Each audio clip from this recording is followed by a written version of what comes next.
El pueblo mexicano llegó al panteón y destruyó todo. Arrancaron las flores, destrozaron las cruces, orinaron sobre su tumba. Hicieron exactamente lo que el gobierno nunca tuvo el valor de hacer. Pero mientras eso pasaba, el ejército mexicano, el mismo ejército que tú pagas con tus impuestos, estaba ahí, escoltando su féretro de oro, protegiendo la tumba de un hombre responsable de miles de muertos, miles de desaparecidos, miles de familias destruidas. Y lo que nadie te está contando es por qué. ¿Por qué el gobierno mexicano escoltó militarmente el entierro más lujoso en la historia del narco? ¿Y quién dio la orden? Hoy vas a descubrir 4 cosas que el gobierno no quiere que conectes. Primero, el Mencho lleva semanas muerto y alguien firmando con su nombre. Segundo, el ejército no llegó al entierro del Mencho por el pueblo, llegó por una amenaza. Tercero, en ese panteón hay una lápida que ningún medio se ha atrevido a nombrar junto a la del Mencho. Y cuarto, el hombre que recibió 400 balas del Mencho salió a defender su entierro de oro ante todo México. Te voy a avisar cuando llegue cada una. Si te vas antes del final, te pierdes lo que más incomoda al poder. Su nombre era Nemesio Oseguera Cervantes, el Mencho. Murió el 22 de febrero de 2026 en Tapalpa, Jalisco. El hombre que hizo desaparecer a 100.000 mexicanos tiene féretro de oro, flores frescas y al ejército mexicano custodiándolo. Sus víctimas no tienen ni tumba. Creció en el lugar de México donde el Estado no llega excepto para cobrar. Desde niño entendió la única lección que su entorno le enseñó: que los hombres con respeto, con dinero, con poder, no lo habían conseguido sembrando la tierra. A los 16 años ya trabajaba para los cárteles. A los 40 era el hombre que nadie nombraba en voz alta.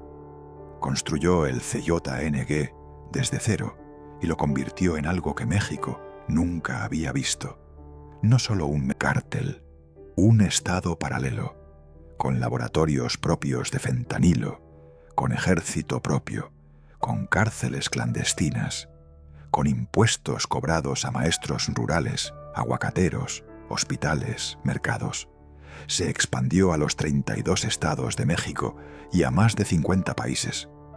Sus mensajes aparecían colgados en puentes, en bardas, en entradas de pueblos enteros. Siempre con la misma frase: el que la debe, la paga. No era una amenaza, era una garantía. Y en 16 años nunca falló. En 2015 mandó a derribar un helicóptero militar con un lanzacohetes en Jalisco. 8 soldados muertos. Quemaron sus cuerpos antes de que llegaran los refuerzos. En 2019 mandó a emboscar un convoy del ejército en Michoacán y lo destruyeron en menos de 20 minutos. 13 militares muertos, 13 familias que esa noche esperaban una llamada que nunca llegó. Fue el peor golpe al ejército mexicano en décadas. En 2020 ordenó el atentado más audaz contra un funcionario en la historia reciente de México. 400 balas contra una camioneta blindada en plena Ciudad de México, a plena luz del día, frente a testigos. Guarda ese dato. El hombre que estaba dentro de esa camioneta es la clave de todo este video. Volvemos a él. El narco más buscado de México y Estados Unidos. 15 millones de dólares de recompensa. 16 años sin que nadie pudiera atraparlo. Y cuando murió, el gobierno mexicano le rindió el último homenaje. El 2 de marzo de 2026, una carroza fúnebre avanzó despacio por las calles de Zapopan, custodiada por la Guardia Nacional y el Ejército Mexicano. Cámaras de medios de todo el mundo siguiendo cada metro del recorrido. Y dentro de esa carroza, un féretro bañado en oro, el modelo más costoso del mercado, con medalla de San Judas Tadeo, con música de banda en vivo, con grúas cargando coronas de flores tan grandes que necesitaban maquinaria para moverse. El narco más violento de la historia reciente de México recibió en su último viaje lo que ningún soldado caído recibe jamás: escolta de honor, calles cerradas y cámaras de todo el mundo. El pueblo paga.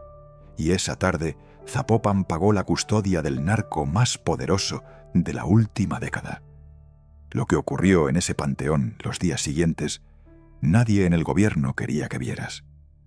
Antes de que llegara el pueblo, llegaron las flores. Coronas enormes sin nombre, sin listón, sin dedicatoria. 500 rosas rojas. Un gallo blanco hecho de flores encima de la tumba, el símbolo del señor de los gallos. Las coronas eran tan grandes que cubrieron las tumbas de 15 familias vecinas. Y entonces llegó el pueblo, no con flores, con las manos. Ciudadanos que perdieron hijos a manos del CJNG. Mujeres que llevan años hurgando en fosas clandestinas, buscando lo que el cártel nunca devolvió. Hombres que vieron cómo el narco vaciaba sus pueblos mientras el gobierno miraba hacia otro lado. Llegaron y arrancaron todo con las manos. Las rosas rojas cayeron sobre el pasto verde como una escena al revés. El lujo del capo pisoteado por las manos callosas del pueblo que lo sufrió. Destrozaron las cruces, rompieron los arreglos uno por uno, orinaron sobre el nicho. El pueblo paga. Y ese día el pueblo cobró lo único que podía cobrar. Pero lo que nadie reportaba pasaba de noche. Y era más aterrador que el vandalismo. Las flores que el pueblo destruía por la tarde amanecían repuestas al día siguiente, frescas, nuevas, sin un solo pétalo marchito, como si nadie hubiera tocado nada. Los trabajadores del cementerio llegaban a las 7 de la mañana y la tumba estaba intacta, cubierta, reconstruida. Alguien reconstruía esa tumba en la oscuridad, cada noche, en silencio absoluto. Nadie vio quién entraba de madrugada, pero alguien lo hacía, y los trabajadores empezaron a notar otra cosa. Un hombre en motocicleta que daba vueltas por el perímetro del panteón sin entrar. Una camioneta sin placas estacionada 3 horas frente a la entrada principal. Personas que llegaban solas, dejaban flores sin nombre y se iban rápido sin mirar a nadie. Y lo que eso significa es la primera revelación que el gobierno no quiere que entiendas. 12 personas distribuidas estratégicamente por ese panteón. Un hombre mayor sentado en una banca. Un joven caminando despacio entre las tumbas. Una mujer parada junto a la entrada. Todos con los ojos puestos en cada camino, en cada cara desconocida. En cuanto un periodista se acercaba a la tumba del Mencho, los teléfonos subían, sin decir nada, sin moverse, sin amenazar, solo grabando, solo transmitiendo. Espías del cártel, los conocidos como halcones. El mismo sistema de inteligencia que el CJNG usó durante 16 años para controlar territorios, detectar infiltrados y ejecutar traidores, funcionando, coordinado. En un cementerio privado de Zapopan, a plena luz del día, un trabajador del panteón lo dijo sin rodeos. Están aquí todo el día, saben exactamente quién entra y quién sale. Hay alguien dándoles órdenes. Si hay alguien dando órdenes, el CJNG no se desmoronó con la muerte del Mencho. Alguien recogió el mando, ya opera. Y mientras el gobierno llenaba sus conferencias de palabras como fragmentación y victoria estratégica, ese alguien mandaba flores frescas a la tumba cada mañana. Las flores no son un gesto sentimental, son un mensaje. Son el CJNG diciéndole al Estado, a los cárteles rivales, al pueblo mexicano entero: nosotros seguimos aquí. Esta tumba es nuestra, este territorio es nuestro. Y si el pueblo la destruye durante el día, nosotros la reconstruimos durante la noche. Porque podemos. porque nadie nos lo impide, porque México todavía es nuestro. Alguien está dando esas órdenes, alguien que ya ocupa el lugar del Mencho. El CYNG no ha desaparecido, está más vivo que nunca. Pero lo que ocurrió antes del entierro es lo que el gobierno nunca te dijo, y explica por qué el ejército estaba ahí. Y aquí viene la segunda revelación. Antes del entierro del Mencho, los cárteles rivales ya tenían un plan: llevar el ataúd, fotografiarlo, publicarlo, mostrarle al mundo entero que el Mencho ya no podía proteger ni su propio cadáver. El gobierno lo sabía y tomó una decisión. El día del entierro del Mencho, el ejército mexicano no estaba ahí para protegerte a ti, estaba ahí para proteger el féretro. García Harfuch dijo en conferencia: el operativo fue para proteger a la ciudadanía. No hay un operativo como tal para proteger el panteón. Lo que no dijo es lo que importa. La inteligencia militar había detectado amenazas concretas días antes del entierro. Grupos rivales querían llegar al panteón, abrir la tumba, llevarse el ataúd frente a las cámaras del mundo entero. No por el oro, por la imagen, para decirle a México entero: el que la debe, la paga. Y su jefe ya pagó. Ni en la muerte está a salvo. Si ese robo ocurría ante las cámaras de todo el mundo, no era solo un robo. Era la prueba pública de que México no controla ni un cementerio privado en Zapopan. El mismo ejército que tiene soldados muertos combatiendo al CYNG. El mismo que tiene viudas, huérfanos, madres que lloran por culpa de ese cártel. Ese ejército rodeó el féretro dorado del Mencho y lo escoltó hasta su tumba. Tus impuestos pagaron esa escolta. Piensa en los soldados que sobrevivieron esas batallas, los que vieron caer a sus compañeros combatiendo al CYNG.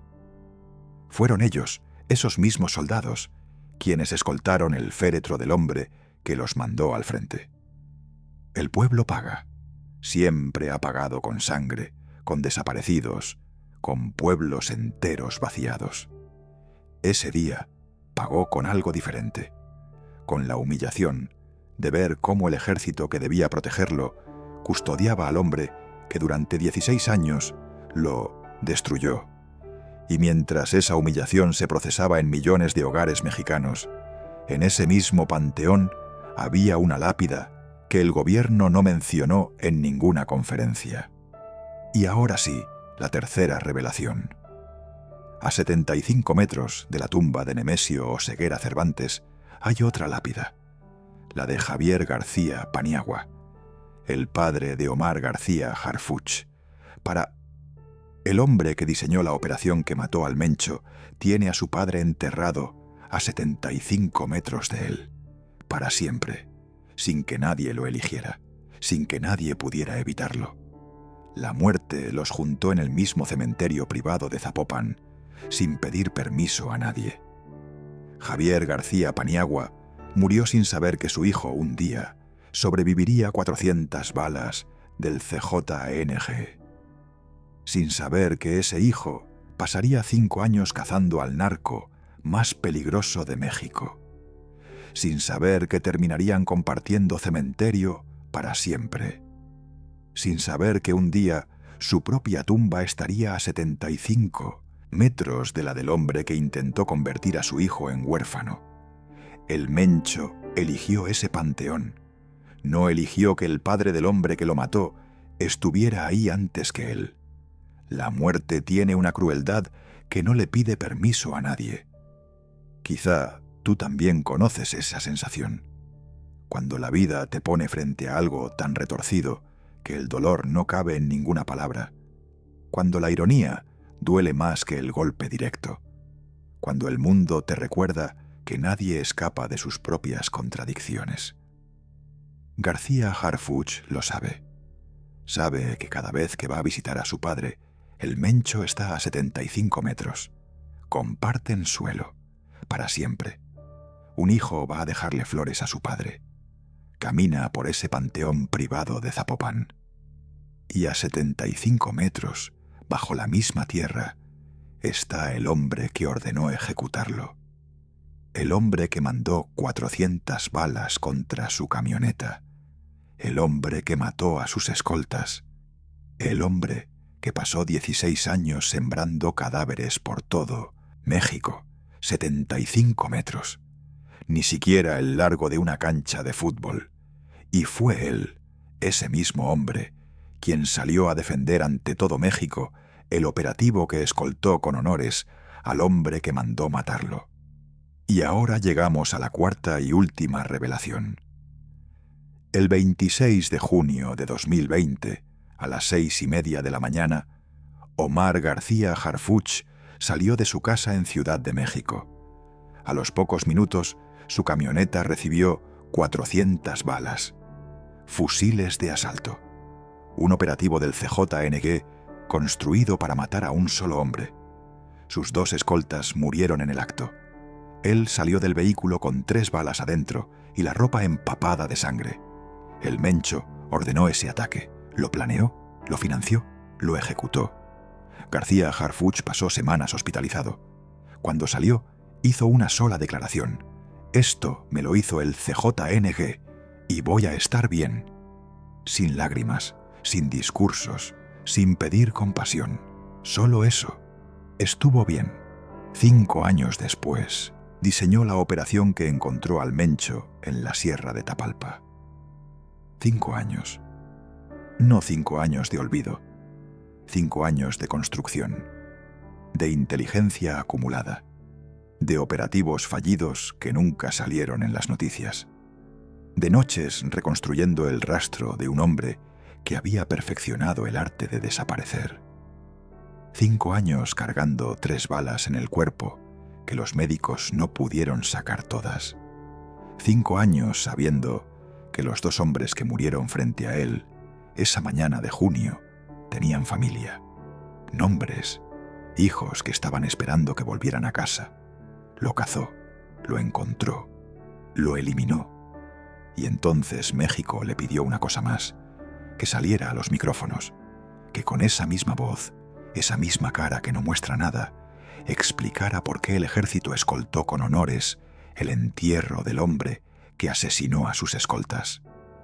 Y García Harfuch lo hizo, con la misma cara con la que sobrevivió 400 balas, con la misma voz con la que dijo, voy a estar bien desde una cama de hospital, sin que le temblara un músculo de la cara. Nadie en esa conferencia preguntó por los 2 escoltas. Nadie dijo sus nombres.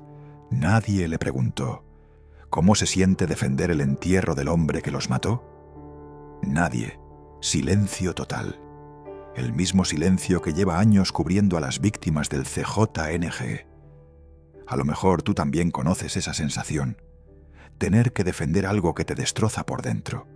Tener que ser fuerte exactamente cuando todo en ti quiere derrumbarse. Tragarte lo que sientes porque el sistema te pide que lo tragues y alguien tiene que hacerlo. García Harfuch cargó con todo eso frente a las cámaras de todo el país. Eso no lo resuelve ningún cargo, ningún decreto, ninguna condecoración. El pueblo paga, y a veces los que más pagan son exactamente los que menos lo merecen. ¿Por qué el ejército escoltó el entierro más lujoso en la historia del narco? No por el Mencho. El Mencho ya no era una amenaza, por lo que representaba, por el vacío brutal que dejó, por los grupos que hoy mismo pelean ese vacío con una violencia sin jefe que la contenga, por la certeza de que si el Estado no controlaba ese símbolo, alguien más lo controlaría. Y ese alguien ya lo controla, con halcones, con flores frescas, con órdenes que llegan cada noche. El Estado salió a controlar el símbolo, y el símbolo lo devoró. El pueblo paga. Lo pagó durante 16 años en muertos y desaparecidos. Lo pagó el 2 de marzo en el operativo que custodió el féretro de oro. Lo paga hoy en la pregunta que ninguna conferencia matutina ha respondido de frente. ¿Quién manda realmente en los panteones de México?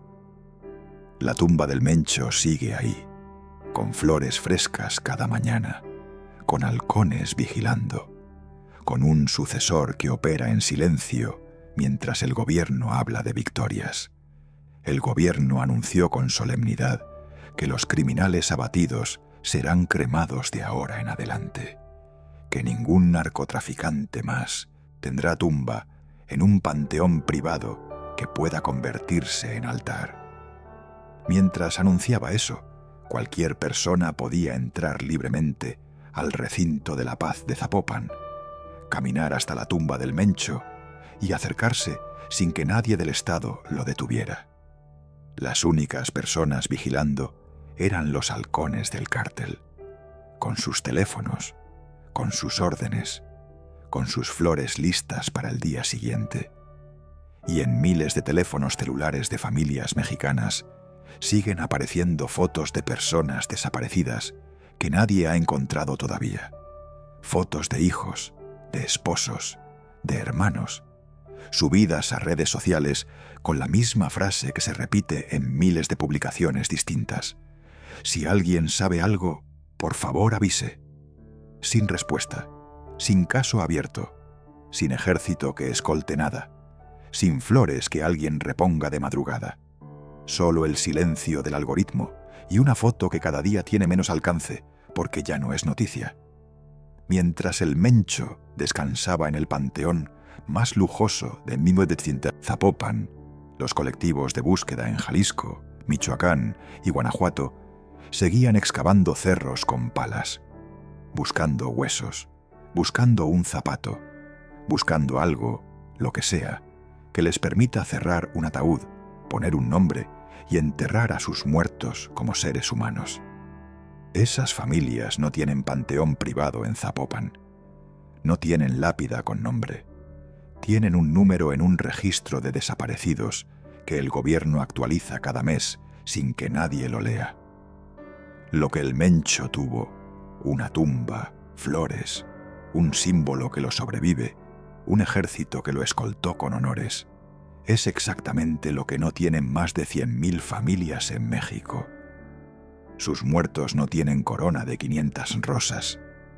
Tienen una fosa sin nombre en algún cerro que nadie les ha indicado todavía. Sin fecha, sin coordenadas, sin nadie que vaya a reconstruirla de madrugada. Y el pueblo lleva décadas pagando esa diferencia con sus propios muertos. El pueblo pagó cuando el Mencho gobernaba y sigue pagando ahora que el Mencho está muerto. Si esta historia te indigna tanto como a mí, compártela. No por el video, por los nombres que nadie pronunció en esa conferencia, por los 2 escoltas, por las 100.000 familias que no tuvieron féretro de oro, ni ejército, ni corona de rosas. Solo una fosa sin nombre. México mató al Mencho, pero el sistema que lo creó sigue enterrando gente todos los días. La próxima semana, los Queenies, la familia que financió el imperio del Mencho durante 16 años desde las sombras. Los que lavaron el dinero, compraron las mansiones, manejaron las empresas sancionadas. Y los que, mientras el pueblo destruía las flores afuera del panteón, seguían enviando instrucciones adentro. Nos vemos ahí.